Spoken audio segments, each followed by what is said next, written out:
pour un exercice, une simulation. N'ayez pas peur de vous tromper, n'ayez pas peur d'être jugé par rapport à ce que vous allez faire. Vous êtes dans un exercice, c'est le temps de se tromper.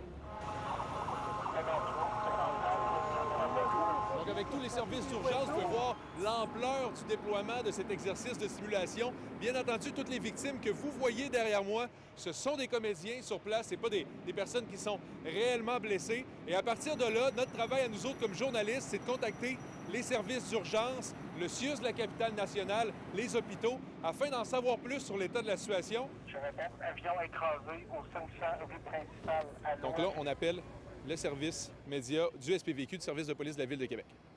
Philippe Couture de Nouveau Info. Dans le fond, j'appelle parce il semble avoir un incident du côté de l'aéroport. C'est quoi l'état de la situation? Oui, alors rapidement, c'est ça, c'est un avion qui finalement est en difficulté. On parlait d'un moteur qui était en arrêt. Malheureusement, c'est confirmé là, il y a eu un écrasement d'avion. Et donc, à ce moment-ci, la simulation, les porte-paroles à qui on a parlé tout à l'heure, donc de la police, des ambulances et des services incendies, sont présents sur les lieux. Il y a un périmètre qui est érigé et on s'en va à leur rencontre. Vers 8h50 ce matin, nous recevons un appel pour un avion en difficulté. Nos premiers pompiers, en arrivant sur place, font face à un incendie, éclaté au niveau d'un avion, également flamme au niveau du sol. On a rentré à l'intérieur de l'aéronef pour procéder à des évacuations de multiples blessés. On demande aux gens de ne pas se présenter inutilement vers les centres hospitaliers, vers l'aéroport. On a vraiment une équipe dédiée qui va prendre contact avec les différentes personnes pour bien les orienter. Donc, dès l'arrivée des paramédics sur les lieux, ils ont rapidement constaté le nombre de patients qui était de 20 patients au total. On a rapidement demandé des renforts, des équipes supplémentaires. Au total, 4 ambulances se sont présentées sur les lieux. Alors, vous avez entendu mes collègues parler de 20 blessés.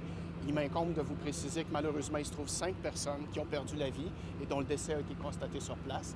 15 autres qui ont été transportés dans les centres hospitaliers spécialisés de la région. Denis, gros déploiement et grosse simulation, mais toi, dans ta carrière de journaliste, tu as déjà vu une catastrophe aérienne près de l'aéroport de Québec, justement. C'était en quelle année? C'était en mars 79. Il n'y avait pas de plan de mesures d'urgence à l'époque. C'est arrivé après cet accident-là. D'abord, c'était dans un champ, en hiver, près du collège Champigny. L'accès était difficile, alors c'était pas simple, mais c'est vrai que ça s'est amélioré depuis 1979.